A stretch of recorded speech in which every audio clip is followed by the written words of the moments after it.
وموت الرسول صلى الله عليه وسلم لمشدي نبينا محمد عليه أفضل الصلاة والسلام وحنا تاسي أي نو نقونيسا عبرة إيكو أنتو إيا إنا نكوح قادنو وأي نو كردسو عبرة إيا وحويان الخوف من الله عز وجل. بسم الله الرحمن الرحيم. الحمد لله رب العالمين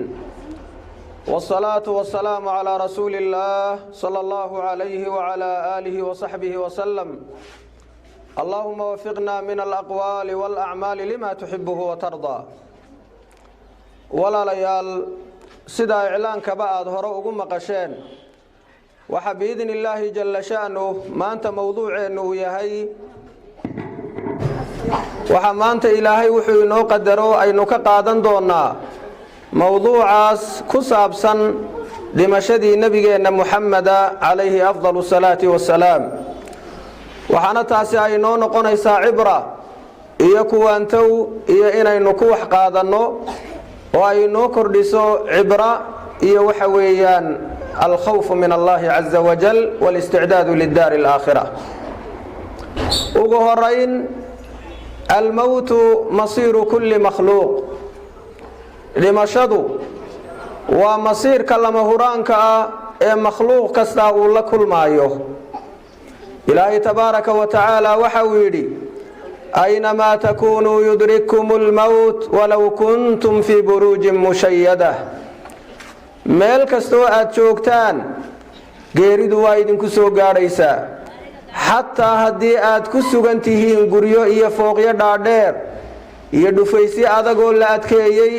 meel walba aad joogtaan geeridu way idinkaga daba imanaysaa waana idinku soo gelaysaa walaalayaal waxaa kaloo alla uu yidhi subxaanah kullu shayin haalikun ilaa wajhah lahu alxukmu wa ilayhi turjacuun wax waliba wuu halaagsamayaa waanu baaba'ayaa ilaa wajhah ilaahay tabaaraka wa tacaala wejigiisa mooyaane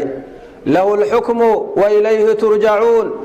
isaga ayaa alla xukumka iska leh xaggiisa ayaana laydin celinayaa waxaa kaloo allah uu yidhi subxaanah kullu man calayhaa faan wayabqaa wajhu rabbika duljalaali waalikraam wax alla waxa arlada dusheeda ku sugani waa dhammaanayaan waanay baaba'ayaan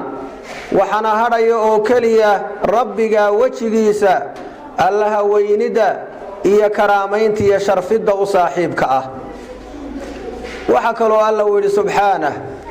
kullu nafsin daa'iqatu lmawt wainamaa tuwaffawna ujuurakum yowma alqiyaamah faman zuxzixa cani nnaari waudkhila aljannata faqad faaz وما الحياة الدنيا إلا متاع الغرور. الله وحول سبحانه نفو لبواتي قيريدا دندمين دونته وحنا الليدين كوفنا يا أبا الذين يا أشركين نصيدا ما يسترن مالنت قيامه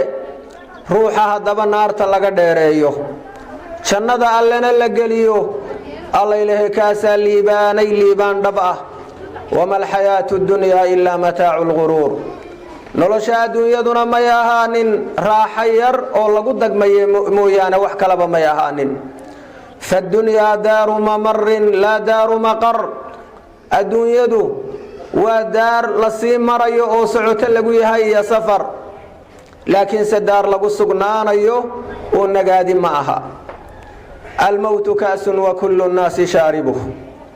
geeridu waa koobkaa sharaabka ee ruux walba uu ka banaayo cid ka badbaadaysaana aanay jirin haddii geeridu axad ay daynayso nebi moxamed bay dayn lahayd salawaatu rabbi wasalaamuhu calayh falow kaanat iddunyaa taduumu liwaaxidin lakaana rasuulu llahi fiiha xayan wabaaqiya haddii adduunyadu ciduun ay u daa'imayso oo axaduun uu ku waarayo rasuulullaahi moxamed sala allahu calayhi wasalam ayaa noqon lahaa mid dhexdeeda ku waara oo baaqi ku noqda laakin laa yabqaa fiiha axad walaalayaal almowtu fii xaddi daatihi musiiba mowdka iyo geeridu laf ahaantiisuu musiibo u yahay oo mowdka iyo geerida ilaahay waxa uu ku tilmaamay inuu yahay musiiba الله وحول سبحانه إن أنتم ضربتم في الأرض فأصابتكم مصيبة الموت هذا دار لدى دول سعوتان وآت سفرتان فأصابتكم مصيبة الموت دبدت قيرد مصيبة ديدو أي إذن هليشو وحين آيات وقصعنا مصيبة الموت وحوي وحقيريدي لغو تلمامي أنها مصيبة إني مصيبتهي وبلايو لينغو واجبيو لينغو حكمو الروح والبا وسغايو نيني سيغسانا أنو جرين إلا أنها في رسول الله أعظم وأعظم فهي أعظم المصائب كما صح في الخبر إيضو مرول بقيريدو أي مصيبتهي أيا مركي رسولك إلهي تيه شيء لغو الرمينا أي تهي مصيبة أوي أعظم المصائب ولا ليال هذا waxaynu maanta wax ka tilmaami doonaa musiibada weyn ee ah musiibatu mawt rasuulillah sallallahu alayhi wa sallam akhraj al-imam ibn majah fi sunanihi an aisha radhiyallahu anha qalat fataha rasulullah sallallahu alayhi wa sallam baban baynahu wa bayna an-nas aw kashafa sitra فإذا الناس يصلون وراء أبي بكر فحمد الله على ما رأى من حسن حالهم رجاء أن يخلفه الله فيهم بالذي رآهم فقال يا أيها الناس أيما أحد من الناس أو من المؤمنين أصيب بمصيبة فليتعز بمصيبته بي عن المصيبة التي تصيبه بغيري فإن أحدا من أمتي لن يصاب بمصيبة بعدي أشد عليه من مصيبتي إمام ابن ماجه وحو سننتي سكسو صار حديث عائشة أي ورينيسو رضي الله عنها وحي عائشة تري رسولك الله صلى الله عليه وسلم وحو فري الباب إساق إيادتك أدحية وحالدي وحنون سنيي كريها نبينا صلوات ربي وسلامه عليه مساجد كيسايا أي كل جنايين وحبه مدحين marka maalin maalmaha kamid ah ayaa rasuulku intuu albaabkii furay isaga iyo dadka u dhaxeeyay oo daahiina uu fayduu kor u qaaday ayaa waxa uu arkay dadkii muslimiinta ahaa oo Abu Bakar ku daba tukanaya dabeed nabigu ilaahay intuu mahadiyo u amaanay oo ugu mahadnaqay xaaladda wanaagsan ee dadkii uu ku arkay ayaa waxa uu yiri dadkiiyo ahad kasto dadka kamid ah ama muuminiinta kamid ah oo musiiba ay ku dhacdaa ha isku tacsiyeeyo musiibadii ku heshay aniga markuu i waayay musiibadaydaas ha isaga tacsiyeeyo musiibada ka haleelaysa cid kale fa inna ahadan min ummati lan tusaba bi musibatin ba'di ashadda alayhi min musibati waayo waxa wali ahad ummadayda kamid ah aniga dabaday anigoo nabi muhammad sallallahu alayhi wa sallam wuxuu yiri aniga dabaday ahad ummadayda kamida kuma dhacdo musiibo kaga culays badan tii ka heshay waxa weeyaan aniga markuu waayay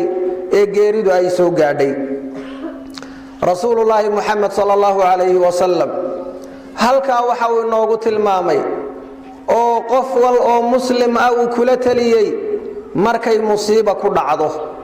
ama ilmahaaga ama ooridaada ama waalidka ama waladka ama cid kale oo jeclayd musiibo markay kaaga habsatay aad weyde u dhinto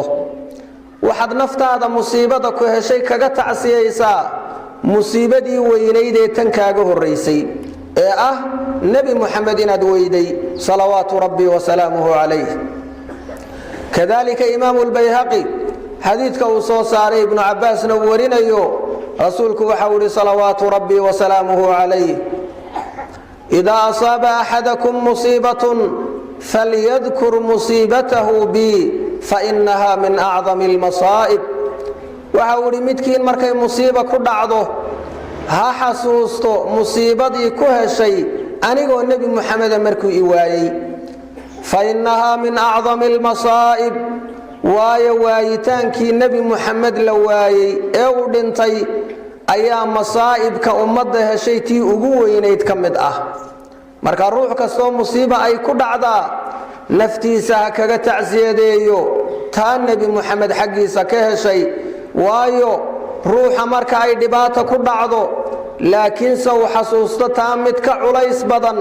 tii ku dhacdaa u fududaanaysa. marka musiibo kastoo ku heshaa way fududaanaysaa oo sahal bay kuu noqonaysaa markaad xasuusato tii nebi muxamed heshay ee waxa weeyaan markii nebi muxamed uu dhintay musiibada ummadda ku habsatay intay leekayd markaad xasuusato wixii kaloo dhammi waa sahal waana kuu fududaanaya. walaalayaal, abulcataahiya ismaaciil ibnu qaasim alkuufi ayaa isagoo waxa weeyaan walaaladii mid ka mid ah oo inan muxamed la yidhaah uu ka dhintay isagoo waxa weeyaan u tacsiyadaynaya oo niyadda iyo laabta u dejinaya ayaa gabaygan uu tiriyay abulcataahiya. waxa uu ku yidhi: isbir likulli musiibatin watajalladii waclam biana almar'a gayra mukhalladii awamaa taraa ana almasaa'iba jammatun watara almaniyata lilcibaadi bimarsadii man lam yusab miman taraa bimusiibatin hada sabiilun lasta fiihi biawxadii faida dakarta muxammadan wamusaabahu fadkur musaabaka binnabiyi muxammadii. waxa uu ku yidhi: isbir likulli musiibatin watajalladii, balaayo kastoo kugu dhacda u sabir una adkayso, dhabar adayg u yeelo iyo dulqaad badan. waclam biana almar'a gayra mukhalladii, waxaanaad ogaataa ruuxu marnaba inaanu ahayn mid la waarinayo oo adduunka ku waaraya. awamaa taraa ana almasaa'iba jammatun, miyaanad arkayn masaa'ibtu inay tiro badan tahay? wa tara almaniyata lilcibaadi bimarsadi, geeridana miyaanad arkayn addoommada inay u diyaarsan tahay oo loo diyaargareeyey miyaanad arkayn? man lam yusab miman taraa bimusiibatin, waa ayo dadkaad arkayso ruuxa aan musiibo lagu haleelin ee dhibaata aanay ku dhicin. haadaa sabiilun lasta fiihi biawxadii, waa waddo aanad keli ku ahayn oo lagugu weheliyo. faidaa dakarta muxammadan wamusaabahu fadkur musaabaka binnabiyi muxammadii. waxa ugu soo gebagabeeyey wuxuu yidhi: inakaagii haddaba muxamed geeridiisii iyo musiibadii kaaga dhacday xaggiisa markaad xasuusato waxaad xasuusataa musiibadii kugu heshay nebi muxamed markaad weyday salawaatu rabbi wasalaamuhu calayh. idan kullu musiibatin bacda rasuuli illaahi hayina wa kullu xadain bacda tilka alxaaditati sahlun wayasiir. dhibaato kastoo dhacdaa rasuulka alla dabadii waa sahlan tahay. dhacdo kastoo kula soo daristaa dhacdadaa nebi muxamed dhimashadiisa dabadeed waa fududahay. walaalayaal, waxaa maanta marka aynu isxasuusinaynaa musiibadaas xanuunka badan ee xabiibkeennii muxameda ku dhacday sala allahu calayhi wasalam ee geerida ah inaynu xasuusanno, taasina ina dhaxal siiso diyaargarow iyo adduunyadan inaynaan ku dagmin. ilaahay waxau idhi jalla jalaaluh: innaka mayitun wa innahum mayituun. allah waxau idhi subxaanah, isagoo nebigiisa muxameda la hadlaya uguna ballan qaadaya geerida iyo dhimashada inuu dhandhaminayo oo marnaba aanay seegayn. innaka mayitun, nebi allow adigu waad dhimanaysaa, wa innahum mayituun, iyaguna waa dhimanayaan. nin noolaanayaa ma jiro, adiguna waad dhimanaysaa, iyana waa dhimanayaan. dabadeed ilaahay agtiisa ayaa laydinku kala xukumi. waxaa kaloo allahu yidhi subxaanah: wamaa jacalnaa libasharin min qablika alkhuld afa in mitta fahum lkhaaliduun. umaanaan yeelin nebi allow qof adiga kaa horreeye waaritaan umaanaan yeelin oo adduunyadan axad ku waarayaa ma jiro. fain mitta fahum lkhaaliduun, afa in mitta fahum lkhaaliduun. oo adigu haddaad dhimato nebi allow ma iyagaa waaraya? waa maya. marka cid adiga hortaa waaritaan adduunyo loo qoray ma jiro, ninku waarayaana ma jiro. haddii aad adigu dhimatose oo ma iyagaa waaraya? waa may. dhammaantiin waa wada dhimanaysaan. dabadeed ilaahay agtiisa ayaa xukunka caadilka ah aad ugu tegaysaan. walaalayaal, waxaa markaa waajib ah maadaama nebi muxamed sala allahu calayhi wasalam dhimashadaas loogu ballanqaaday oo marnaba inaanu noolaanayn loo sheegay, sidaana uu ku dhinto ilaahay kula kulmay, waddadaasina ay tahay ta hantidee lama huraankee axad kastaa uu maraayo, maanta intay goor tahay inay taasi cibro iyo waana inoo noqoto. waxa uu shaacirkii lahaa ila allahi nashku qaswatan fii quluubina wa fii kulli yawmin waacidu lmawti yandubu huwa almawtu ma minhu malaadun wamahrabu idaa xuta daa can nacshihi daaka yarkabu nu'ammilu aamaalan wanarjuu nitaajaha wacalla alradaa mima nurajiihi aqrabu. waxa uu lahaa shaacirkaas ilaahay tabaaraka wa tacaala ayaan uga ashkatoonaynaa oon uga cabanaynaa qallaylka quluubteeda ku habsaday, iyada oo maalin walba kii geerida iyo mawdka nagu waaninayay uu noo dhawaaqayo. waxa uu lahaa mawdka waa mawdkii waxaa laydiin sheegayaa maa minhu malaadun wamahrabu, meel looga carariyo meel looga ciirsadaa ma jirto. idaa xutada can nacshihi daaka yarkabu, kaa naxashka marka laga dejiyo kaa kalaa fuulaya. sidaasaa loo sunsumayaa oo saf loogu jiraa oo laysku beddelayaa oo maalinba mid la sii sidaa. waxa uu idhi nu'ammilu aamaalan wanarjuu nitaajaha wacalla alradaa mima nurajiihi aqrabu. waxaynu yididiilanaynaa oynu doondoonaynaa oynu rajaynaynaa yididiilooyin fogfog intaasoo sano iyo intaasoo qarni waxaad tabcan lahayd, waxaad samayn lahayd, dalankaa iyo qorshahaasaad dejisanaysaa oo aad rajaynaysaa. markaasaa yididiilooyinkan weliba midha dhalkeedana aynu rajaynaynaa. yacni qorshaha aad dejisateed yani waxa weeyaan jeexatay ayaad weliba midha dhalkiisiina aad ka rajaynaysaa. wacalla alradaa mima nurajiihi aqrabu. waxaana laga yaabaaba halaagaaga iyo dhimashadii waxaad rajaynaysa inay kaaga dhowdo oonay kaaba dheerayn. sidaa darteed ayaa xasanulbasri wuxuu lahaa calayhi raxmat ullah fadaxa almowtu ddunyaa falam yadac liduu lubbin faraxa. fadaxa almowtu ddunyaa waxau idhi mowdku adduunyada waa fadeexadeeyey oo uu kashifay. falam yadac lidii lubbin faraxa, ruux caqli lihi wuxuu ku farxo ugama tegin. yacnii nin geeri ka dambayso wuxuu farxad iyo faanfaan iyo qosol iyo laqwi iyo lahwi iyo wuxuu ku mashquulaba meesha uma taallo. waayo daqiiqadda uu iman iyo xilliga la soo dooni ee nafta laga qaban ayaanu ogeyn. facalaa maada yafrax, waxa uu ku farxayaa markaa waa maxay?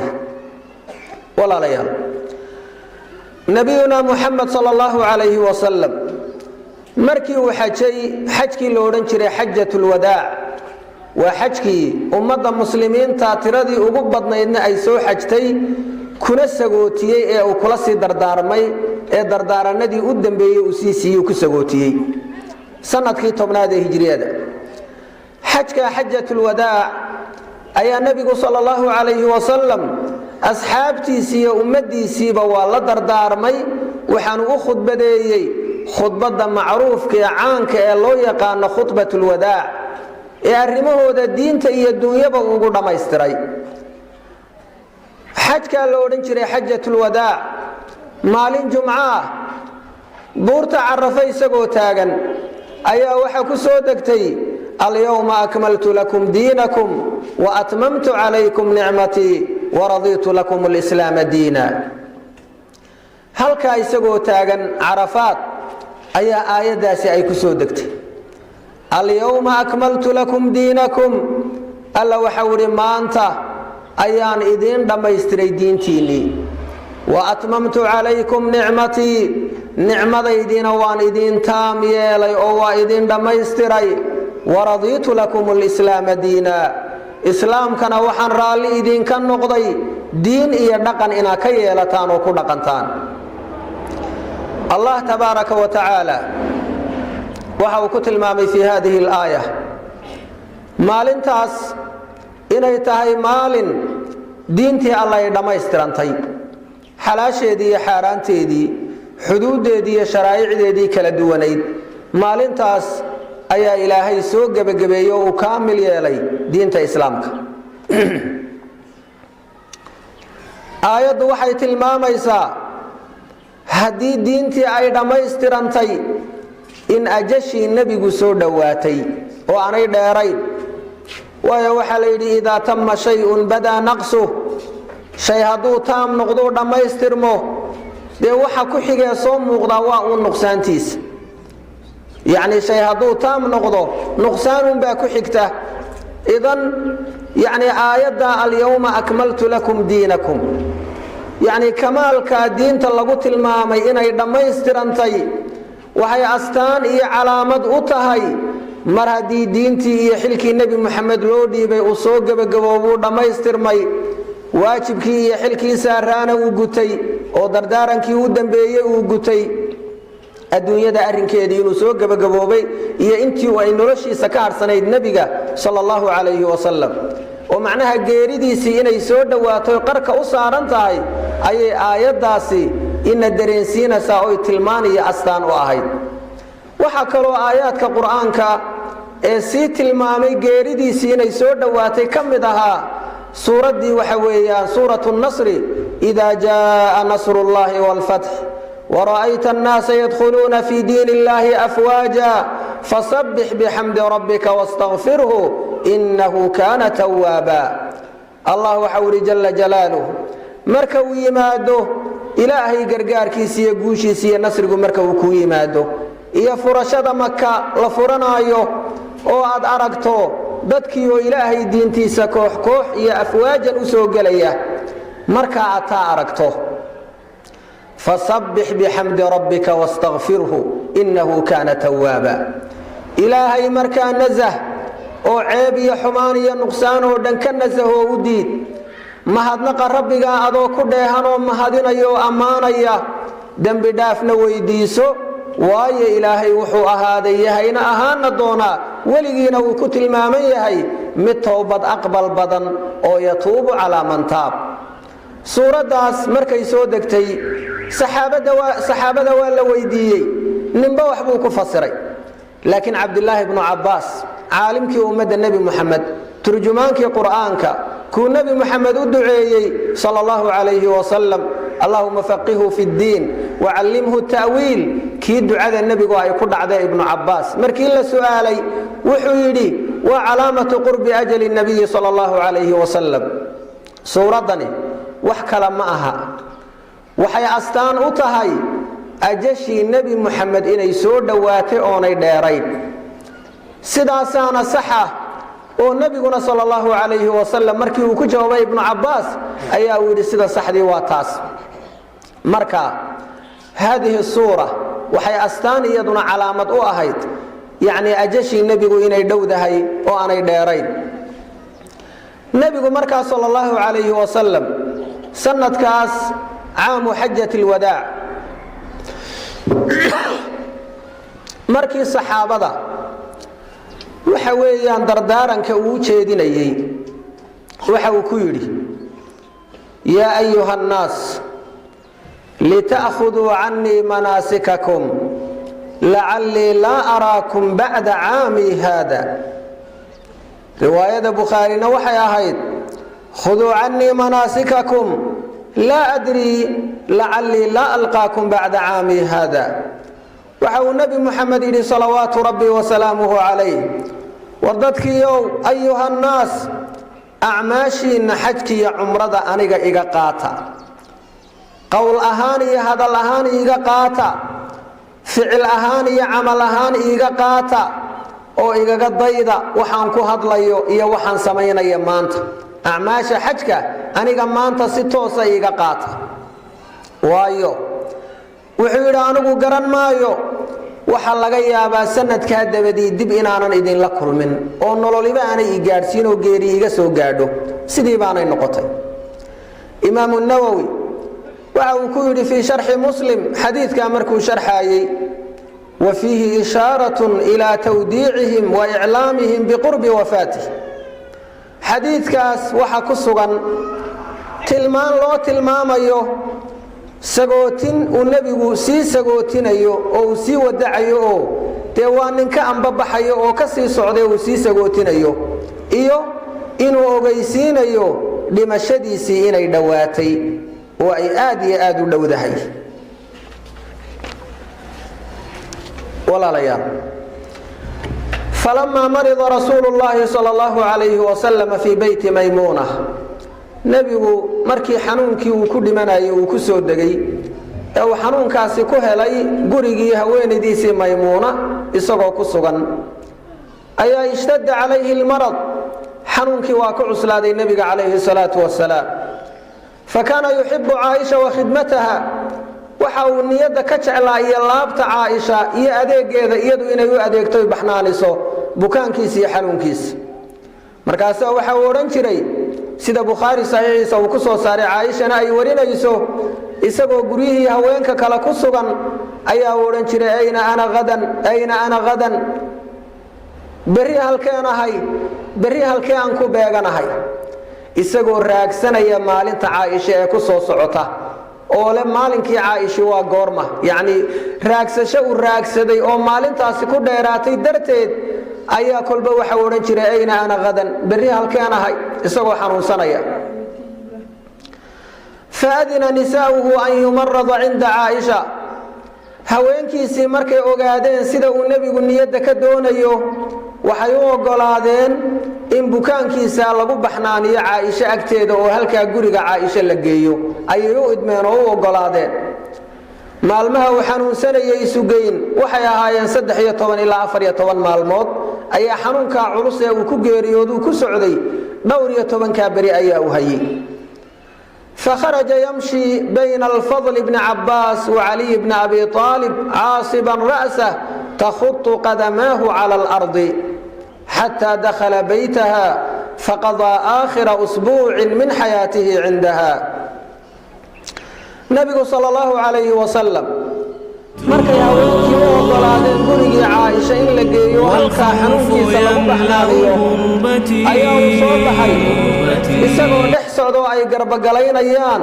Fadl ibn Abbas iyo Ali ibn Abi Talib dhexdooda hareeraha ay kaga jiraan oo ay garbagalaynayaan isagoo nabigu madaxa duubtay calayhi salaam labadiisa lugoodna dhulka ay jeexayaan oo ay jiitamayaan oo dhulka aanu si fiican u dhigi karin ilaa uu gurigii Aisha soo galay toddobaadkii u dambeeyay noloshiisana agteeda uu ku qaatay Bukhari waxa ku sugan xadiisu Aisha inay tiri لما ثقل النبي صلى الله عليه وسلم استأذن أزواجه في أن يمرض في بيتي فأذن له عائشة waxay tiri nabigu markuu cuslaaday salawaatu rabbi wa salaamuhu alayhi ee xanuunkii ku adkaaday waxa uu haweenkiisii kale ka idan dalbo u weydiisto ka dalbaday in gurigayga anoo Aisha halkaas lagu baxnaaniyo xanuunkiisa oo halka uu joogo lagu daryeelo faadinna lahu haweenkii kale waa u ogolaadeen oo arinta waa u fasaxeen dabadeed nabiga sallallahu alayhi wasallam xanuunkii waa ku soo adkaaday oo waa ku cuslaaday nabiga sallallahu alayhi wasallam xanuunkii ayaa ku soo kordhay sida xadiidka saxiixa ku sugan xadiisu Aisha markaas waxa uu yiri ahriqu alayya min 7 qirab lam tuhlal awqiyatuhunna la'alli a'hadu ila an-nas soo guriga Aisha jooga ayaa waxa uu yiri 7 qarbad oo waxa weeyaan daboolkooda la furin ama afkooda aan la furin oo biyo ka buuxa ii keeno oo biyaha ku jira igu soo shuba si aan dadka ula dardaarmoon ula hadlo alqirab yani qarbadku waa sibraarka ka aynu nidhaahno harag baanu ka samaysan yahay waxana lagu shuban jiray biyaha iyo wixii la mid ah marka waxa uu yiri 7 qarbad oo afkooda la furin macnaa biyihii ka buuxoon laga shubin biyo igaga soo shuba oo kolba mid inta furtaan biyahooda igu soo shuba si aan dadka ula dardaarmo oo wax ugu sheego waxay taasi tilmaamaysaa xumadda iyo kurbada mawdka iyo sakaraadka iyo xanuunka nabiga sidoo ugu cuslaa sida darteed ayuu lahaa biyaha igu soo shuba way hadiya jeer biyaha qabow yani xumadda iyo kaarka waa shay dib nabawi oo sunna ah in la isku shubo oo la isku qaboojiyo oo ruuxa waa qaboojinaya inaga waxa laga yaabaa qofku markuu xumadeysan yahay in la yiraahdo biyaha ka fogeeya laakiin biyaha qabow ee lagu shubaya kaarka iyo xumadda way ka dajinayaan sida darteed ayaa nabigu sallallahu alayhi wasallam uu lahaa waxa weeyaan 7 qarbad ee afka aan laga furin ee biyuhu ay ku jiraan biyahooda qarbadada igaga soo shuba si waxa weeyaan dee intaan u yar nafisoon qaboobo aan dadka ula hadlo nebigu sallallahu alayhi wasallam dabadeed waxa uu baxay baqiic al-gharqad xabaalaha baqiic la yiraahdo ee Madiina ku yaal ee ilaa 10,000 saxaabi ku aasan yihiin iyo shuhadaa Uhud waxa weeyaan ragaha maalintii Uhud halkii lagu laayay lagu aasay shuhadadii Uhud ee halka yaalay ayuu u baxay waxa uu ugu baxay markaa baqiic iyo shuhadaa Uhud si uu soo salaamo ugu soo duceeyo waxaanad moodaa kaannahu yuwaddi'u al-ahyaa wal-amwaat maadaama nabiga geeridiisii ay dhawaatay waxaad moodaa dadkii dhintay iyo dadkii noolaa labadaba inuu sii sagootinayo oo uu sii salaamayo marka sidaas ayuu baqiic al-gharqad iyo shuhadaa Uhudna ugu tagay nabiga salawaatu rabbi wa salaamuhu alayhi kadib waxa aad iyo aad ugu adkaaday waxa weeyaan kurbadii iyo kulaylkii geeridii iyo dhimashada ayaa ku soo adkaaday oo Bukhari sida ku sugan xadiisu Aisha waxay leedahay nabigu sallallahu alayhi wa sallam markii sakaraatul mawtka iyo dhimashada kurbadeeda iyo kulaylkeedu uu hayay intuu gacmihiisa weel biyo hor yaal galiyo ayaa fayamsahu bihima wajha wa yaqulu la ilaha illa allah inna lil mawti sakarat nabigu labaysa gacmood intuu galiyo biyahaas oo wajigiisa uu ku masaxo ayaa wuxuu lahaa la ilaha illa allah ila xaq lagu caabudaa ma jira alla mooyaane geeridu waxay leedahay sakaraat yani kulayl iyo dhibaato iyo kurbo ruuxa daboolaysa sakrana waxa loo yiri li'annaha tughatti al-mar'a yani ruuxa way daboolaysa oo kurbadeeda ka xoog roonaanaysa sidaas loo yiri sakra wajaa'at sakratul maut bil haqq marka Aisha waxay leedahay kurbada iyo kulaylka dhimashada iyo sakaraatul mawtka nabiga markuu hayay biyaha intuu gacmaha galiyo oo wajigiisa uu ku masaxo ayuu lahaa la ilaha illa allah inna lil mawti sakarat la ilaha illa allah waatu adduunyada yani ku bilaabay dacwadeedii khayrka iyo tawxiidka kagana baxay aakhiru xayaatihina ay ku dhamaatay Aisha radiyallahu anha waxay lahayd فلا أكره شدة الموت لأحد أبدا بعد النبي صلى الله عليه وسلم وعيتري والله النبي محمد دبدي قف ضمبه النعمايو أضيق إيا كربضة إيا سكرات كموتك يعني وحيتري تا النبي كو أركي دبديد دي النبي محمد دبدي قف ضمبه وكراهي سنمايو كربضة إيا ديبك قيريده الله كل مايو وايو دي وحبن قوبتو كأها نبي محمد تيها شيء صلوات ربي وسلامه عليه ويا نبيغو maalinteedii ayuu dhintay gurigeedii ayuu ku dhintay dhabteeda ayuu ku dhintay iyadoo sidaa u haysa marka cid uga dhaweyd oo uga xogogaalsanayd may jirin marka waxa ay tiri taaba mar haddaan xaadiray oon arkay walaa cid dambe uma karaahiyeysto shiddada iyo sakaraadka mawdka waa ayo ruuxa ka nabadgelaya ka badbaadaya haddii nabi maxamed ba u maray oo kuleylkeeda uu ka baday dhibkeedana uu dhandhamiyey salawaatu rabbi wa salaamuhu calayhi بخاري وحاكسوا مركا حديث أنس إنه يدي لما وجد رسول الله صلى الله عليه وسلم من كرب الموت ما وجد نبيغو مركي وكلاكل مي كربدا إيا عليس كدمشد وحي وكلاكل مي كليل كيدي كربدي جيريد وطابتي قالت فاطمة أو إن النبي محمد هيدبا وحي تدي وكرب أبتاه الله أبهي دباتة كدعضي يعني وين أو علصا فقال رسول الله مركاسا رسولك قال لك ويدي فاطمة لا كرب على أبيك بعد اليوم ويدي فاطمة أبها دباتة كركي سمعها نين ما أنت دبديد ما أنت كربدي ودندمي وانو دندمين أيها لكن كربة وقمت دنبيسو هل كاسا وقود دنبيسا عائشة وحلق وريين أيتري وجدت رسول الله صلى الله عليه وسلم يثقل في حجري قالت فذهبت أنظر في وجهه فإذا بصره قد شخص وعيتري عائشة وحن أركي رسولك الله ودبتي ذا كعصلانية اللي ندبتي كويسو وكدنتي marka isagoo soo cuslaanayaan arkay bay tidhi dabeed waxa ay tidhi fadahabtu anduru fii wajhi waxaan gudagalay inaan wejigiisa fiiriyoon eego faidaa basaruhu qad shakhas waaba araggiisii oo tegay oo xagga sare qabtay oo indhuhu had iyo jeer ruuxda ama nafta baxaysa ayay raacaan waxay tidhi markaa araggiisii oo kor u baxay oo tegey ayaan arkay ba ay tidhi wahuwa yaquul indhahoo kor u baxay isagoo leh bal irafiiqa alaclaa markaasaan gartay bay tidhi alla iyo aakhiro inuu doorto oo adduunyo uu ka tegey oo alrafiiq alaclaa yacni waxay tilmaamaysaa nebiga sala allahu calayhi wasalam markii la dooransiiyey adduunyo iyo aakhiro waxa uu doortay aakhiro iyo akhyaartaas sare inuu kuwaa la saaxiibuu la jaar noqdo oo iyagu ay rafiiq u noqdaan ayaa uu doortay wuxuu tilmaamayaa waman yutic illaha wاrasuula faulaa'ika maca aladiina ancama allahu calayhim min alnabiyiina wاsidiiqiina wاshuhadaa wاsaalixiina waxasuna ulaa'ika rafiiqa ruuxa allah iyo rasuulkiisa ateeca waxa uu la mac yahay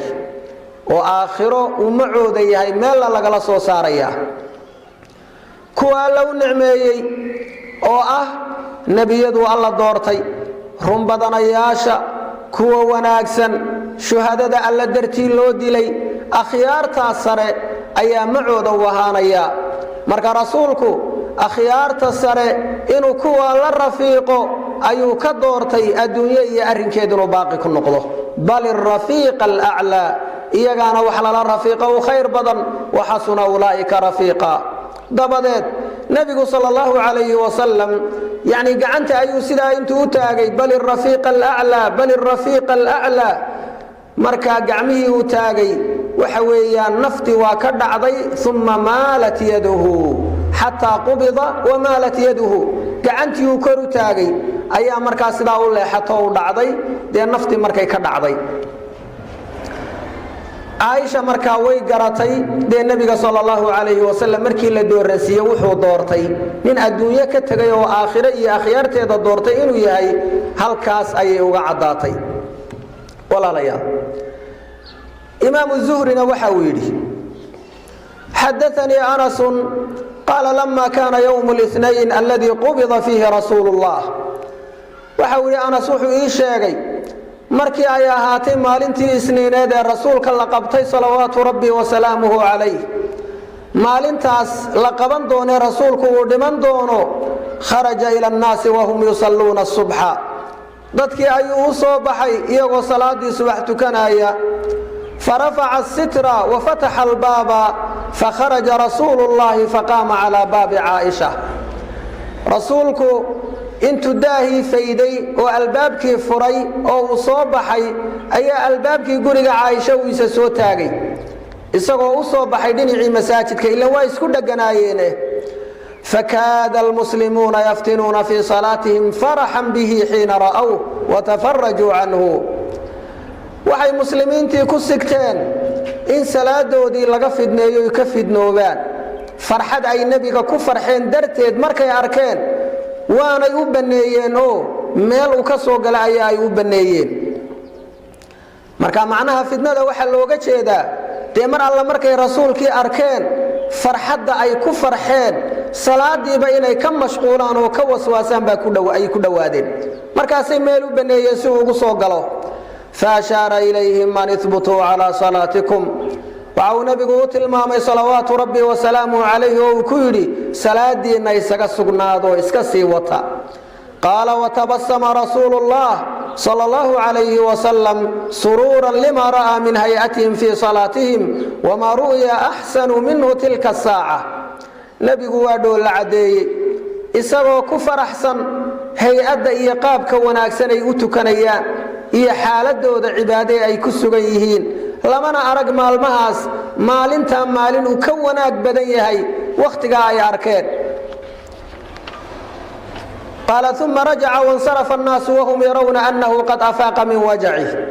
nebigii waa iska noqday intaa markuu arkay qacu indhaha ku siiye uu ku farxay ayuu dib gurigii u galay dadkiina salaaddii waxay ka baxeen iyagoo moodaya nebigu xanuunkiiba inuu ka kacay uu ka bogsaday bukaankii وخرج أبو بكر إلى أهله بالسنح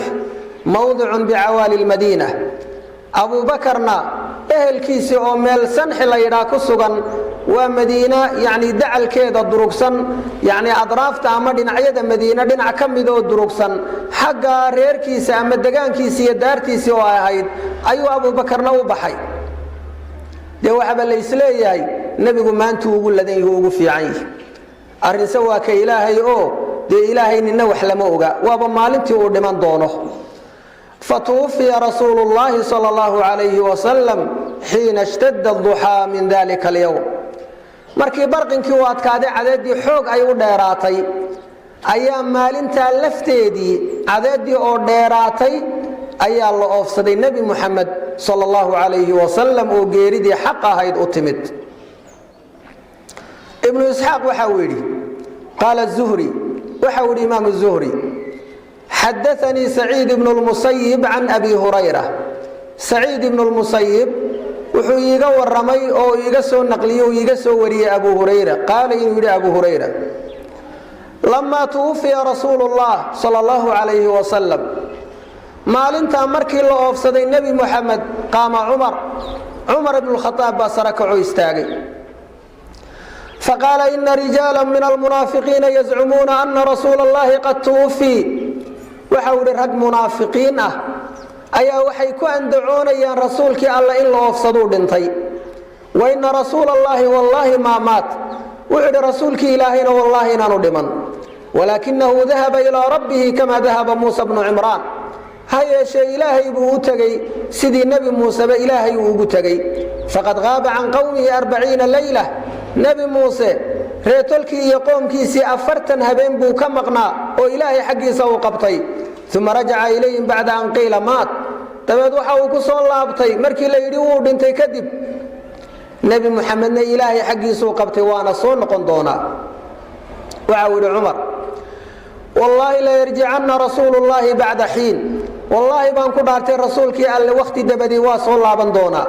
كما رجع موسى سيدو موسى وصول لابطي فلا يقطعن أيدي رجال وأرجلهم وحنو قوقين دونا رجع مهودي اللقهودا زعموا أنه قد مات كوان دعوا ذي النبي بعد انتي قال وأقبل أبو بكر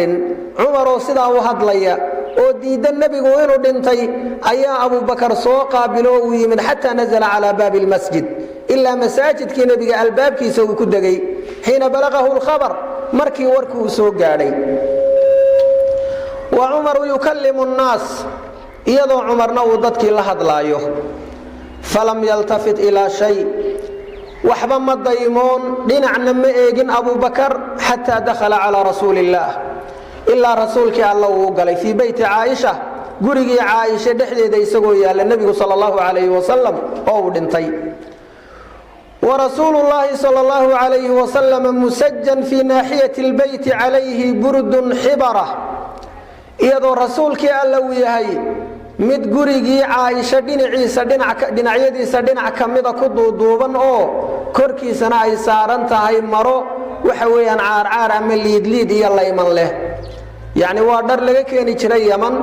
oo midabka nooca yani laylaynka ama khuduuda leh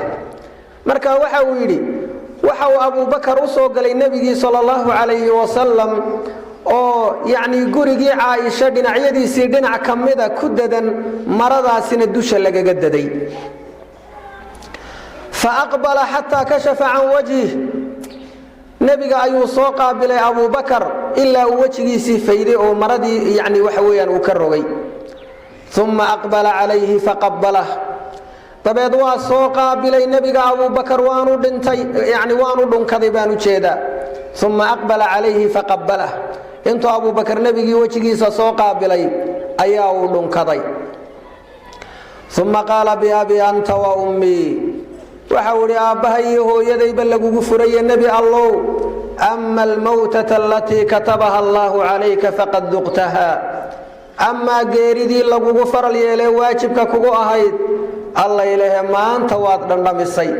ثم لن تصيبك بعدها موتة أبدا تبيت غيرد دنبتن كاغا دنبين ميسو ثم رد البرد على وجهه وخرج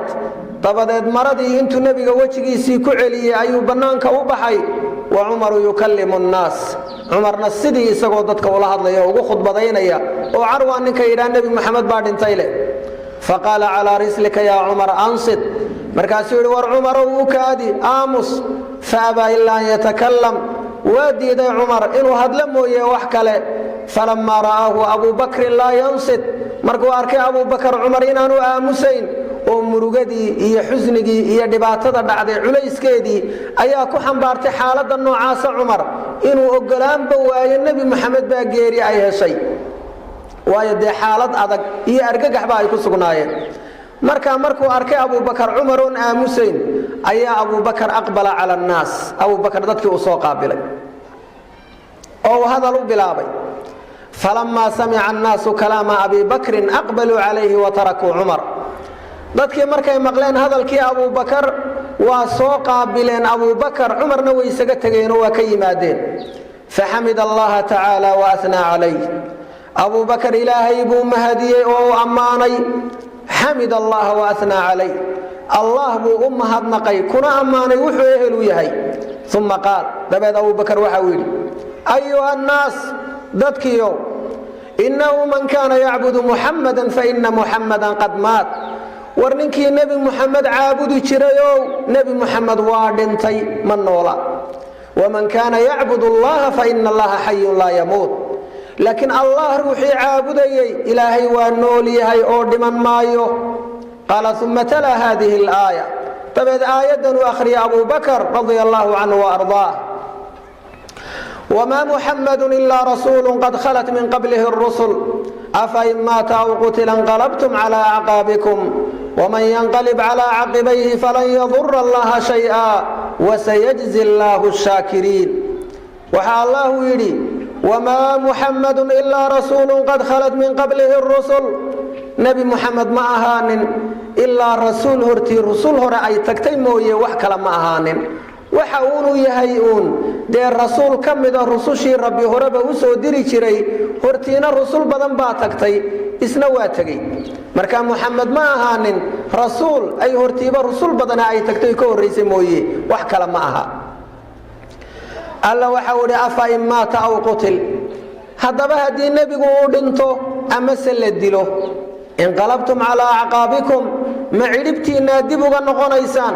دين تميا كردو بيسان وأكن نقونيسان مدبا وقالوا بيسان نبي محمد قودنتو ومن ينقلب على عقبيه فلن يضر الله شيئا أحد كعربتي سدبوا النقضي دين تكردو بدبوا بحا فلن يضر الله شيئا إلهي وحبك بمايو وحنا يالي مايو نفتي سنبو دبايا وسيجزي الله الشاكرين إلهينا وحو أبال مرين دونا كوا مهدية عابده كعبصده سقر رمية كواس أي إلهي أبال مرين دونا أبال مرين وناكسن كواس طريقة كبيرة راد كودة دي بقاضة كواس إلهي دي بمايان نفتو دون بين بيان من عمل صالحا فلنفسه ومن أساء فعليها قال فوالله لكأن الناس لم يعلموا أن هذه الآية نزلت حتى تلاها أبو بكر يومئذ قال وأخذها الناس عن أبي بكر فإنما هي في أفواههم وحول والله وحبد مودا إن أنا يددك أغيم با آيدني إن يهرو سودكتي إلا أبو بكر مالنتا وأخري الله مركو أبو بكر أخري أيادتك أبو بكر كقاتين مركاسي آيدي نقطة مدتك أفكودي كجرتو روح والبو أخرين أيوه يعني دتك أفكود مالنتا وحلق مقليون وما محمد إلا رسول قد خلت من قبله الرسل أفإن مات أو قتل انقلبتم على أعقابكم ومن ينقلب على عقبيه فلن يضر الله شيئا وسيجزي الله الشاكرين قال أبو هريرة وحويلي فقال عمر وحويلي مركا فوالله ما هو إلا أن سمعت أبا بكر تلاها وحولي والله الله مركان مقلي أبو بكر وآيات أخريي فعثرت وانترنت الراضي حتى وقعت إلى الأرض إلا دلك أنكو دعي ما تحملني رجلاي والله بدا يدلقود معنا إيقادي معناها انت دلك كدعي أيان سركعي كرواي يعني الروحة marka kurbo iyo culays iyo murugo ay hayso يعني لغها حتى قبوبة لغا يابا إنو تلابسن كري وايو أما دولكوا وكدقاقي كري وايو marka waxa uu yiri dhulkii aan ku dhacay labadii lugoodba way qaadi waayeen waan sarakici kari waay naxdinta iyo argagaxa taagan fahtamalani rajulan laban nin ayaa kor ii soo qaaday buu yiri وعرفت أن رسول الله قد مات مركاسان أقون سدون وقادي نبي محمد إنو دنتي صلوات ربي وسلامه عليه ولا ليال قصة داس